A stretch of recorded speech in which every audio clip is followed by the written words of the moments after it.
So high everyone, welcome back. This is O2IS academy. मेरा नाम है कृतिका और यहाँ पर हम लोग हिमाचल प्रदेश के करंट अफेयर्स का ईयर एंड रिव्यू कर रहे हैं। 2022 में जितने भी news exam point of view से इंपॉर्टेंट है, किसी न्यूज़पेपर में आए, मैगजीन में आए, उसको एक ही डॉक में कंपाइल किया गया है सिर्फ आप लोगों के लिए। इसको मैं कैटेगरी वाइज यूट्यूब पे भी कवर कर रही हूँ। इसका PDF आपको मोबाइल एप्लीकेशन पे मिल जाएगा। और आज जो हम कैटेगरी डिस्कस करने वाले हैं दैट इज़ एनवायरमेंट। बहुत सारे ग्लेशियर्स हैं हमारे पास में, वो जो है वो मेल्ट कर रहे हैं, उन स्टडीज़ के बारे में पता होना चाहिए, डेटा है हमारे पास में, एज वेल एज कहीं बायोडाइवर्सिटी पार्क खुल रहे हैं। हम लोग फाइनली एलिफेंट्स को इंट्रोड्यूस कर चुके हैं हिमाचल में। सो ये सारी इंटरेस्टिंग न्यूज़ जो है हम देखने वाले हैं। हिमाचल में होने वाले किसी भी एग्जाम के लिए ये आपको जो है यहाँ पर हेल्पफुल रहेंगी। PDFs की अगर मैं बात करूं तो वो आपको मिलेंगे हमारी मोबाइल एप्लीकेशन पर। इसका लिंक डिस्क्रिप्शन बॉक्स में दिया गया है। जब भी आप डाउनलोड करेंगे तो एक कोर्स मिलेगा आपको HS 2023 टेस्ट सीरीज के नाम से। वहाँ पर फ्री रिसोर्सेज नाम का एक फोल्डर है, उसमें बहुत सारी चीज़ें और भी एक्स्ट्रा होंगी, एज वेल एज इसका जो PDF है वो भी आपको मिल जाएगा। सो एक ही PDF में है, अलग अलग जो है हम लोग यहाँ पर कवरेज कर रहे हैं। और जो आज हम कवर करने वाले हैं that is the environment news. So चलिए शुरुआत करते हैं। आगे बढ़ने से पहले थोड़ी सी भूमिका बांध देती हूँ। आपने ऑलरेडी पढ़ा हुआ है लेकिन एक क्विक सा रिव्यू देख लेते हैं।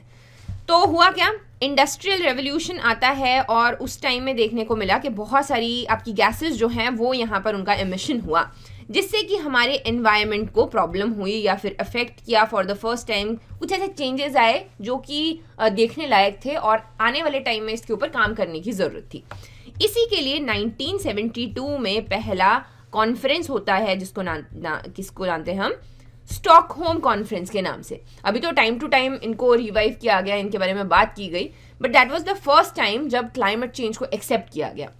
फिर आती है आपकी 1990 में एक रिपोर्ट, बहुत ही इंपॉर्टेंट। उससे पहले कुछ बॉडीज बन गई थी, UNEP बन गई थी, IPCC बन गई थी। तो IPCC का जो पहला डेटा हमारे पास में आया था वो 1990 में आया था, जिसमें बहुत सारी चीज़ें बात की गई कि जब ये क्लाइमेट चेंज होगा तो टेम्परेचर राइज करेगा, सी लेवल का जो लेवल है, सी का लेवल जो है वो यहाँ पर राइज करेगा, डेजर्टिफिकेशन होगा, सैलिनिटी जो है सी की वो बढ़ जाएगी और जो ग्लेशियर्स हैं वो भी यहाँ पर मेल्ट करेंगे with the increase of temperature. तो all over the world different frameworks बने इसको मॉनिटर करने के लिए, मैनेज करने के लिए, एमिशंस को कम करने के लिए, और वो जो है हमें नेशनल लेवल पे भी देखने को मिले। देन इसी से रिलेटेड जो इसमें बात की गई कि जो पोलर कैप्स हैं या इम्पॉर्टेंट मेन आपके माउंटेन्स हैं वहाँ पर ग्लेशियर्स मेल्ट करेंगे। अब हिमाचल जो है ये भी एक हिमालयन रेंज में आता है, अलग अलग हिमालयन रेंजेस में से जाती हैं, and it is home to near about 800 glaciers. हमारी 3 रिवर जो हैं वो राइजिंग यहाँ से करती हैं, they are fed by glaciers only. यहाँ पर हम लोग ब्यास, रावी, चेनाब देख सकते हैं। तो ये आपके यहाँ पर जो भी पीर पंजाल है, धौलाधार हैं और ग्रेट हिमालयन रेंज है, तो यहाँ पर मेजर जो आपके ग्लेशियर्स हैं वो यहाँ पर हैं। अब जब हम एनवायरनमेंट पढ़ रहे हैं तो इसमें कुछ न्यूज़ यही कवर करती हैं कि किस तरीके से जो हिमालय का टेम्परेचर है, स्पेसिफिकली हिमाचल का टेम्परेचर है, वो भी राइज कर रहा है। ये हमें एक स्टडी में भी देखने को मिला जिसमें 2022 का ही ये डेटा है। मार्च, अप्रैल, मई में देखा जाए तो इंक्रीज वेरी हाई टेम्परेचर्स देखने को मिले हैं। स्पेसिफिकली अगर आप अप्रैल को देखोगे तो ये टेम्परेचर्स इन रिवर्स के आसपास कभी देखने को नहीं मिले हैं। अब इससे होगा क्या, बेसिकली होगा ये कि जो आपका ग्लेशियर लेक्स बनती हैं, ग्लेशियर्स हैं, वो मेल्ट करेंगे। तो एट फर्स्ट जो ये रिवर्स हैं इनका लेवल राइज करने वाला है और फिर जब ये सारे के सारे मेल्ट हो जाएंगे उसके बाद में वो जो है ड्रॉप करेगा। लाइक फर्स्ट जो है डेजर्टिफिकेशन नहीं होगी सिंस यहाँ पर ग्लेशियर्स हैं, तो पहले क्या होगा, आपका इन रिवर्स का जो लेवल है वो यहाँ पर राइज करेगा। सो इसी के ऊपर इसमें बात की गई कि किस तरीके से इसको जो है कंट्रोल करना है। वी हैव 5 रिवर्स, इनका जो रिवर बेसिन है वो यहाँ पर इंक्रीज कर रहा है due to again rising temperatures. Specifically एक और वहाँ पर फिर हमने डेटा सेट देखा। ग्लेशियोलॉजिस्ट जो है इंडियन इंस्टीट्यूट ऑफ साइंस के, उन्होंने कहा कि हिमाचल की स्पीति वैली, जो कि ये वाला एरिया है ना, यहाँ से स्पीति रिवर आती है इस तरीके से किन्नौर में, क्योंकि सतलुज जा रही होती है तो सतलुज को वो मिलती है, सतलुज की ट्रिब्यूटरी है ना स्पीति।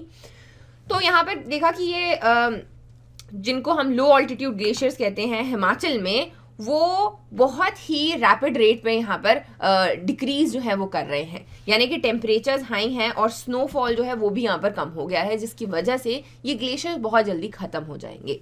ये डेटा को आप यूज़ कर सकते हो। ये कहता है कि by 2070 76% of the glaciers they will melt और दे विल डिसअपियर। ये एक डेटा सेट है। इस तरीके के कुछ और भी हमें देखने को मिलते हैं, जैसे कि ये एक न्यूज़ थी, इसमें की बात जो की गई है दैट इज़ कि by 2050 55% of the glaciers in Sutlej lake will disappear और 97% विल डिसअपियर बाय 2090। यानी कि जब हम अगले कुछ बेसिकली 25 तो बहुत ज़्यादा पास है, 25 की अगर हम लोग बात करते हैं तो तब तक जो है रैपिड इनका मेल्ट होना शुरू हो जाएगा। तो इस न्यूज़ के बारे में अगर मैं बात करूं, ये बात कर रही है कि इंडस जो आपकी इंडस ट्रीटी हुई थी, इंडस वाटर ट्रीटी 1960 में, इसमें बात की गई ईस्टर्न और वेस्टर्न रिवर्स कहते हैं ना, CGI, चेनाब, झेलम और इंडस, इसका 20% जो है इंडिया यूजेज कर सकता है, कोई हैवी डैम नहीं बना सकता, और 80% जो है पाकिस्तान करेगा। फिर नीचे वाली हमने देखी रावी, ब्यास और सतलुज, इनका 80% वाटर जो है वो इंडिया यूज़ कर सकता है, वेरस 20 जो है वो यहाँ पर पाकिस्तान करेगा। ये न्यूज़ कहती है कि सिंस हम लोग ये जो आपका क्लाइमेट चेंज देख रहे हैं, उस वक्त इस चीज़ को कंसीडर नहीं किया गया था 1960s में कि ग्लेशियर्स हैं, मेल्ट करेंगे, क्या आने वाले टाइम में क्या स्थिति रहेगी। सो इसको रीनेगोशिएट यहाँ पर करने की ज़रूरत है। हमारे पास में एक और स्टडी है, IMD स्टडी, जो कि कहती है कि शिमला को अगर देखा जाए तो इसने पिछले 100 साल का एवरेज अगर हम लोग देखते हैं तो उसमें 1 डिग्री सेल्सियस का यहाँ पर राइज जो है मैक्सिमम टेम्परेचर में हुआ है, और हिमालयन रेंजेस में ओवरऑल आपका 1.7 डिग्री का ये एवरेज राइज इसमें हमें देखने को मिलता है, और अगले 120 सालों में ये 1.5 भी हो सकता है। 1.5 का मतलब ये जो ऊपर हमने सारी की सारी बातें की कि जो ग्लेशियर्स हैं बाय 2050 वो 76% यहाँ पर गायब हो जाएंगे, 2090 तक आते आते वैनिश हो जाएंगे। सो ये इंक्रीज जो है टेम्परेचर में, ये वही यहाँ पर दर्शाता है। सो इस तरीके से आपका मेंस का भी पेपर हो, आप वहाँ पे भी इन स्टडीज़ को कोट कर सकते हैं, एज वेल एज प्री में भी डायरेक्टली इस तरीके के सवाल एनवायरनमेंट को लेके हिमाचल बहुत ज़्यादा लाइक अवेयर है, like we have to save our diversity and everything, because plains अगर चले भी गए एटलीस्ट पहाड़ रहने चाहिए, they are very important. So इस तरीके से इसकी इंपॉर्टेंस बढ़ जाती है। नेक्स्ट हमारी न्यूज़ है कि चक्की रिवर के ऊपर एक रेलवे ब्रिज था यहाँ पर जो कि कोलैप्स कर गया। तो सबसे पहले ये वो वाला एरिया है, ये एक ब्यास की ट्रिब्यूटरी है, ये वो वाला एरिया जहाँ पर हमें इलीगल माइनिंग बहुत ज़्यादा देखने को मिलती है। जो रिवर बेड्स हैं उनमें इलीगल माइनिंग की जाती है और वो अनस्टेबल हो जाते हैं, जिसकी वजह से उनके ऊपर वाली जितना भी इंफ्रास्ट्रक्चर है या कोई भी इस तरीके का ब्रिज है, रेलवे ब्रिज है, वो यहाँ पर कोलैप्स कर जाते हैं। ये न्यूज़ अक्सर आती रहती है। इसी के लिए कांगड़ा में अगर हम देखें तो इलीगल माइनिंग को नॉन बेलेबल ऑफेंस भी बनाया हुआ है, सर्टेन फाइन्स हैं, इम्प्रिजनमेंट है, बहुत तरीके की चीज़ें हैं। Since Himachal is a very ecologically sensitive area, यहाँ पे ऐसा नहीं हो सकता कि कहीं पे भी खुदाई शुरू कर दी, उसकी वजह से उसके जो कंसिक्वेंसेस होते हैं, फ्लैश फ्लड्स देखने को मिलते हैं, इस तरीके के इंपॉर्टेंट स्ट्रक्चर्स जो हैं वो यहाँ पर हो जाते हैं। ब्यास जो है उसने अपना कोर्स चेंज कर दिया है, स्पेसिफिकली इसकी वजह से जो रिवर्स हैं वो अपना कोर्स चेंज कर रही हैं, जिससे कि फ्लोरा फौना जो भी बायोडाइवर्सिटी है हिमालयन, उसके ऊपर बहुत ज़्यादा फ़र्क पड़ता है। तो चक्की किसकी प्री फैक्ट्स अगर देखें तो चक्की किसकी यहाँ पर ट्रिब्यूटरी है, ब्यास की है, और ये एरिया है आपका कांगड़ा का। So next is our electric vehicles policy. तो फाइनली ये पॉलिसी आई 2019 से इसके ऊपर काम चल रहा था। सिंस हिमाचल हिमालयन जोन है, हम अपनी बायोडाइवर्सिटी है उसको कम करना चाहते, उसको रिच कर रखना चाहते हैं, ज़ीरो एमिशंस की हम लोग बात करते हैं, तो उसी के लिए electric vehicles are very important. इसका एग्जाम्पल भी अच्छा सेट किया था। पूरे इंडिया की जो पहली इलेक्ट्रिक बस सर्विस चली थी वो हिमाचल प्रदेश गवर्नमेंट ने रोहतांग पास में चलाई थी, नियर मनाली, राइट। तो ये जो आपकी पॉलिसी है ये किस चीज़ के बारे में बात करती है? इसने कुछ गोल्स रखे हैं कि बाय 2025 जितने भी टोटल व्हीकल्स हैं उसका 15% जो है वो इलेक्ट्रिक व्हीकल्स होने चाहिए। उसके अलावा इसमें पॉलिसी में उनको किस तरीके से बनाना है, उनकी मैन्युफैक्चरिंग से लेके और भी बहुत सारी जो चीज़ें इसमें इन्वॉल्व रहेंगी ताकि वो अपॉर्चुनिटीज़ भी लेकर आएँ और एम्प्लॉयमेंट भी लेकर आएँ, उसके बारे में भी बात की गई है। अगेन पॉलिसी का इसका प्रॉपर डॉक्यूमेंट नहीं आया है, लेकिन इसके बारे में ये जो बेसिक सी चीज़ें हैं ये काफ़ी टाइम से इनके ऊपर बात की जा रही है। क्या यहाँ पर बेसिक आइडिया है इस पॉलिसी के पीछे? It aims to support sustainable, safe and eco-friendly mobility solution in the hill areas. So next आ गया state sets on science hydrogen as a fuel जो है यहाँ पर यूज़ किया जाए। अभी अगर हम फ्यूचर की बात करते हैं तो इट्स वेरी फ्यूचरिस्टिक कि hydrogen is emerging as a important source of energy और इसका जो है जीरो कार्बन फुटप्रिंट भी हमें यहाँ पर देखने को मिलता है। तो फाइनली हिमाचल भी आगे बढ़कर आया है जहाँ पर बात की गई है कि देखो हमारा मैक्सिमम जितना भी पावर जनरेशन होता है वो हाइड्रो पावर प्रोजेक्ट से होता है। सोलर भी बहुत माइनर है, लाइक बहुत कम है, विच इज़ अगर हम हाइड्रो पावर की बात करते हैं तो वो है करीब जो पोटेंशियल है दैट इज़ 27,000 मेगावाट का 24,000 के आसपास जो है हम लोग इसमें से हार्नेस भी कर लेते हैं। तो ये ना एक्स्ट्रा रह जाती है, जो एक्स्ट्रा है डाइवर्टेड है उसको डाइवर्ट किया जा सकता है इसके जो ग्रीन हाइड्रोजन है इसके जनरेशन के लिए। अब जो हाइड्रोजन है वो दो तरीके से जनरेट की जा सकती है। नेचुरल गैस से हुई तो उसको ब्लू हाइड्रोजन कहते हैं, और किसी भी रीन्यूएबल सोर्स से या फिर इलेक्ट्रोलाइसिस हो गया आपका हाइड्रो पावर प्रोजेक्ट है, इनसे जब वो जनरेट की जाती है तो उसको हम लोग ग्रीन हाइड्रोजन कहते हैं और ये ग्रीन एनर्जी में आता है। तो उसको आगे प्रोसेस करके बहुत सारे डिफरेंट यूजेस में यहाँ पर लाया जा सकता है। लेकिन जैसे अब हम इलेक्ट्रिक कार्स को इंट्रोड्यूस करना चाहते हैं तो एकदम से सोसाइटी में चेंज नहीं आता है, उसके लिए स्टेप्स होते हैं। सेम वे में हाइड्रोजन एज अ फ्यूल अचानक से यूज़ होना शुरू नहीं होगा, तो गवर्नमेंट जो है स्टार्टिंग में वो आगे आती है और वो यहाँ पर जितना भी अपना सरप्लस एनर्जी है उसको यूज़ करेगी ग्रीन हाइड्रोजन को यहाँ पर जनरेट करने के लिए। इस तरीके का इकोसिस्टम बनेगा जहाँ पर लोगों को हाइड्रोजन जनरेशन में अपॉर्चुनिटीज़ दिखेंगी, या फिर वो इसको जब यूज़ करेंगे तो वहाँ पर भी उनके लिए कुछ फ़ायदे होने चाहिए, जैसे कि जो भी आपकी इलेक्ट्रिसिटी की ड्यूटीज लगती हैं वो हाइड्रोजन जनरेशन प्लांट्स पे नहीं लगाई जाएगी। इस तरीके से सर्टेन लाइक सब्सिडीज़ कह सकते हैं, सर्टेन प्रिविलेजेस जो है वो यहाँ पर दिए जाएंगे ताकि ये जो है मेन स्ट्रीम में यहाँ पर आए, हाइड्रोजन को यूज़ करना शुरू किया जाए। इसका मेंशन गोल्डन पावर पॉलिसी में भी किया गया है। तो गोल्डन पावर पॉलिसी है हिमाचल की, जो बात करती है कि जितनी हम पावर जनरेशन करते हैं बेसिकली उससे एडिशनल 10,000 मेगावाट हमें करना है by 2030 only from renewable sources. Green energy की इसमें बात की गई है, जो कि आपका अगेन सोलर आ गया, हाइड्रो आ गया। हाइड्रो तो ऑलरेडी हम करते हैं, लेकिन और चीज़ों के ऊपर भी फोकस किया जाए, इसमें बेसिक ये बात की गई है ताकि हिमाचल को as a water battery of the country कहा जा सके। तो ये बहुत ही अच्छा है, इसको आप कहीं पे भी यूज़ कर सकते हैं अपने आंसर राइटिंग में। तो ये इसमें गोल्डन पावर पॉलिसी आपकी ये है। नेक्स्ट है जी, हरियाणा और हिमाचल ने साइन पैक्ट किया है रिवर सरस्वती को रिवाइव करने के लिए। तो हम लोग सुनते हैं कि जो सरस्वती रिवर है वो मिथिकल है, या वेदों में इसका मेंशन किया गया था, बाद में ये देखने को नहीं मिली। बहुत सारे रीज़न हो सकते हैं, क्लाइमेट चेंज भी हो सकता है और बहुत सारे रीजन हो सकते हैं कि ये गायब हो गई किसी वजह से, इसने अपना कोर्स चेंज कर लिया या फिर ये वहाँ से वैनिश कर गई। तो एक छोटी सी जो खड है वो यहाँ पे मिली और कुछ ऐसे एविडेंसेस थे कि ये आपकी सरस्वती हो सकती है, तो इसको रिवाइव किया जाए। अब ये हरियाणा और जो हिमाचल है उसके बॉर्डर के पास में आती है, तो यहाँ पर सोचा गया कि इधर जैसे है यहाँ पे आपका डैम बनाया जाएगा और इसको वापस से रिवाइव किया जाएगा। पानी कहाँ से लेंगे, तो वो यमुना की एक ट्रिब्यूटरी आती है सोम रिवर, सोम से जो है पानी वो यहाँ पर लाया जाएगा। जितना भी खर्चा इसकी रिहैबिलिटेशन का होगा, इंफ्रास्ट्रक्चर फैसिलिटी हो गया, वो सारा का सारा दोनों जो गवर्नमेंट्स हैं हरियाणा और आपकी हिमाचल, वो साथ में मिलके यहाँ पर उसका कॉस्ट जो है वो बेयर करेंगे। सो इसको रिवाइव किया जाएगा।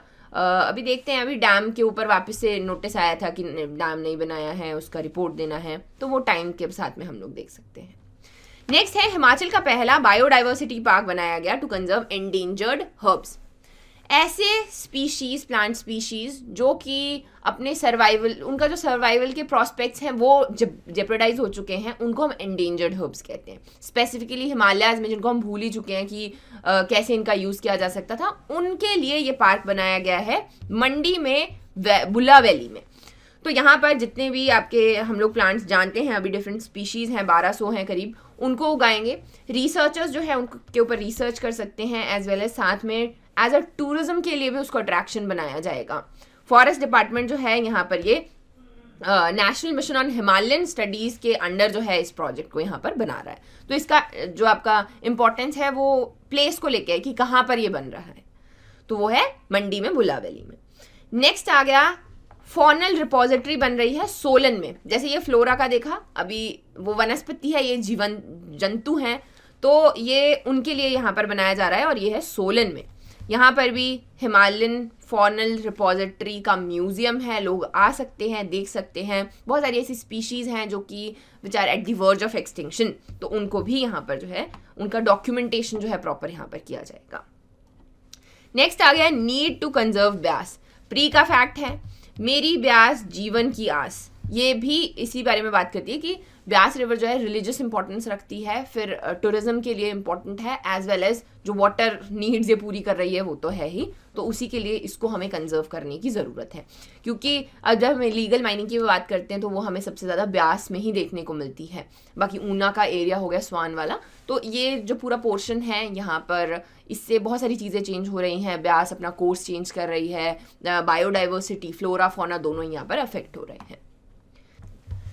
सो नेक्स्ट आ गया new geological heritage site of Himalayan region in India. तो नई ये है हिमाचल प्रदेश का शिवालिक फॉसिल पार्क, जिसको हम सुकेती या साकेती फॉसिल पार्क के नाम से भी जानते हैं। तो जो जियोलॉजिकल सर्वे ऑफ इंडिया है वो ऐसी कोई भी जियोलॉजिकल मॉन्यूमेंट है जो कि इम्पॉर्टेंट है, उसकी प्रोटेक्शन और मेंटेनेंस के लिए उसको जियो हेरिटेज साइट यहाँ पर डिक्लेयर करती है। अब ये जो शिवालिक फॉसिल पार्क है, पहली बात ये सिरमौर में है, और दूसरी बात ये साकेती रिवर के पास में है।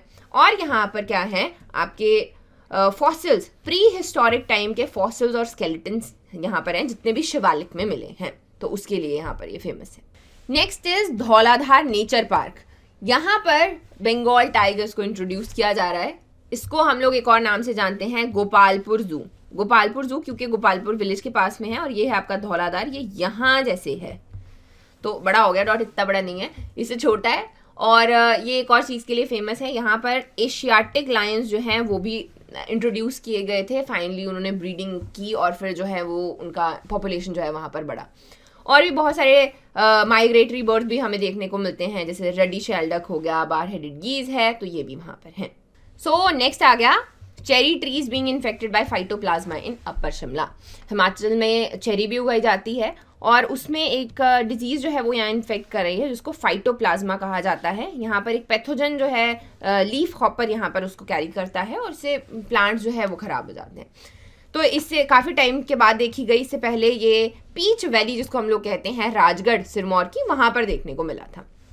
अगर हम लोग चेरी की बात करें तो 90% जो है वो शिमला में उगाई जाती है। टोटल प्रोडक्शन जो स्टेट की रहती है उसमें भी नारकंडा, कोटगढ़, बग्गी, कुमारसेन, ये वाले एरिया में इसको उगाते हैं। यहाँ पर कुछ चेरी की वैरायटीज़ के नाम पता होने चाहिए। ड्योरो, नेरा है, स्टेला, मर्चेंट और फिर आपका सेल्सियस। तो ये आपकी इसकी चेरी की वैरायटीज़ हमें देखने को मिलती हैं। नेक्स्ट है 8 elephants reached colonel Sherjang national park. तो फाइनली हिमाचल में जो है अभी एलिफेंट्स को भी लेकर आए हैं पाउंटा वाले एरिया में। तो पाउंटा वैली में ये चल के आए हैं आराम से, सिम्बलवारा नेशनल पार्क में ये आए। तो सिम्बलवारा नेशनल पार्क के बारे में आपको कुछ चीज़ें पता होनी चाहिए। सिरमौर में है, पाउंटा वैली में है, इसी को हम लोग कर्नल शेरजंग नेशनल पार्क के नाम से भी जानते हैं। और वाइल्ड लाइफ सेंचुरी जो है ये 1958 में यहाँ पर बनी थी। नेक्स्ट है crocodile spotted in first time in Beas river in Himachal Kangra. तो क्रोकोडाइल्स हमें हिमाचल में देखने को नहीं मिलते हैं। पहली बार अभी जब भी बहुत ज़्यादा बारिश हुई मॉनसून में तो देखने को मिला कि ब्यास में क्रोकोडाइल था। सो आसपास के लोगों ने देखा, लेकिन इसको डॉक्यूमेंट किया जा सकता है कि आने वाले टाइम में देयर इज अ पॉसिबिलिटी कि it becomes a habitat for crocodiles as well. So last news है आज की, for protecting the nesting and roosting sites of white backed vultures. तो बेसिकली एक पायलट प्रोजेक्ट चल रहा था कांगड़ा में, जहाँ पर ये जो वल्चर्स हैं इनको वापस से इंट्रोड्यूस किया गया, वाइट बैग वल्चर्स, और इनकी नेस्टिंग और ब्रीडिंग साइट्स जो है वहाँ पर बनाई गई। फाइनली ये बहुत ही अच्छे तरीके से वहाँ पर सक्सेसफुल हुआ। पहले 35 इंट्रोड्यूस किए गए थे, बाद में जो है ये करीब 400 के पास में हो गए। पहले से भी होते थे, लेकिन उनके लिए नेस्टिंग की या प्रोटेक्शन जो है वो उनको वहाँ पर दी गई कि जिस तरीके से उनके नेचुरल हैबिटेट को प्रोटेक्ट किया जाए। They are endangered species in IUCN, और बाकी के डिस्ट्रिक्ट्स में भी अब वो नेस्टिंग जो है वो शुरू कर दी गई है, रूस्टिंग साइट्स जो है वो बनाई गई, except Kinnaur and Lahaul and Spiti. तो ये जो है आपको यहाँ पर रखना है यार। So that is it for today. आज की कैटेगरी पूरी हो गई। कल मिलेंगे हम लोग साइंस एंड टेक, जितना भी हिमाचल का रहा है important as well as national disaster वो देखेंगे। So thank you and I will see you soon.